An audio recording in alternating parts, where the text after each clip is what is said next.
Joining me now is Aurel Braun. He's a professor of international relations and political science at the University of Toronto. And these leaders, just a short time ago, addressing reporters, Biden talked about their shared vision for North America, painting over any differences. Trudeau also talking about how they always are stronger together. He talked about reliable value chains, everything from semiconductors to electric vehicles, kind of painting this rosy picture. But there was some testiness here, wasn't there? Absolutely. There are all sorts of issues. If you look at the USMCA, which was signed a few years ago, there have been more disputes in the past couple of years than the previous 5 years. And the disputes over trade, disputes over immigration, disputes over drugs. And even though the focus is on multiple issues, the primary concerns in the case of the United States and Mexico were immigration and drug trafficking. So Canada, in a sense, had to kind of push its way in to get enough space, enough time. And so let's talk about the different agendas. Obviously, for Biden, he wants to do something about immigration. What do you see as the issue there for Trudeau? Well, we see in the case of all three countries this fascinating interplay between domestic and external factors. In the case of Canada, we have trade concerns. We want to make sure that, for example, the dairy industry in Canada, which is supply managed and has been an irritant in relations with the United States because they want freer access, that we don't have our dairy industry damaged, that we are able to maintain the very high level of trade. In the case of Canada, the trade relationship with the United States is by far the most important trade relationship. About 75% plus of our trade is with the United States. In the case of the United States' relations with Canada, it's only about 15%. So there's that kind of asymmetry.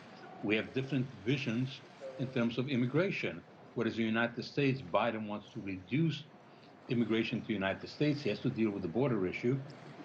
In Canada, the Trudeau government has tried to increase immigration. We had a record number of immigrants come this year, and we are moving towards something like 500,000 immigrants by 2025 because the conclusion has been that Canada needs immigrants to be able to grow. What's the most that can be achieved at one of these gatherings, do you think? And what do you look for when these leaders come out and speak to the reporters? What are you listening for, and what are you listening to see that maybe isn't discussed? I think your reporter had it right, that the most important talks were bilateral, not multilateral.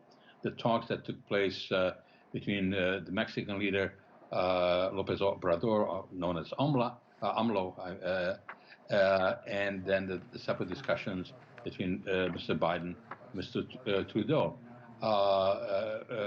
President Biden has agreed to come to Canada in March, so there's a lot left to discuss. I think there has been some progress made on the matter of immigration. Mexico will take more undocumented immigrants. Part of this is to help the domestic position of President Biden. But in terms of trade, the frictions remain. We have not resolved major issues. We have key problems regarding the environment, emissions, and so on. There are different visions of what North America should look like, supply chains. For example, AMLO would like to have a more kind of autarkic development where the focus is on North America and the Western Hemisphere, and not that much more attention will be paid to the rest of the world. United States is a global power, and they have to deal with the situation in Ukraine, Russia. They have to deal with the situation with China, Taiwan. And so their focus on North America is an important one, but not an exclusive one.